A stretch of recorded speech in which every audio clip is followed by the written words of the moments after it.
Maharashtra superfast news चॅनलमध्ये आपले सहर्ष स्वागत आहे।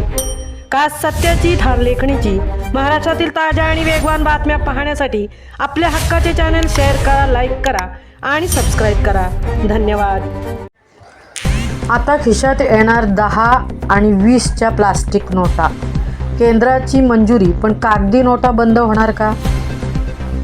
देशातील चलन व्यवस्थेत मोठा बदल होण्याची शक्यता आहे।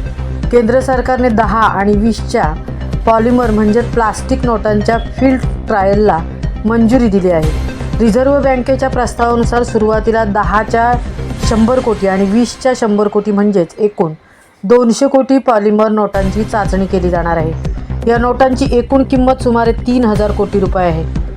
पॉलिमर नोटा कागदी नोटांच्या तुलनेत अधिक टिकाऊ असून पाणी, घाण आणि फाटण्याला अधिक प्रतिरोधक असण्याची अपेक्षा आहे। त्यामुळे वारंवार खराब होणाऱ्या छोट्या नोटांच्या छपाई आणि बदलण्याचा खर्च कमी करण्याचा प्रयत्न आहे। मात्र सर्वात महत्त्वाची बातमी म्हणजे कागदी 10 आणि 20च्या नोटा सध्या बंद होणार नाहीत। सरकारने स्पष्ट केले आहे की पॉलिमर नोटा कागदी नोटांसोबतच चलनात आणल्या जातील।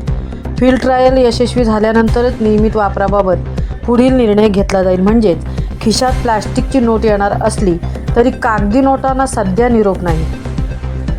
महाराष्ट्र सुपरफास्टसाठी संजय खांबेटेंसह तृप्ती भोईर, म्हसळा।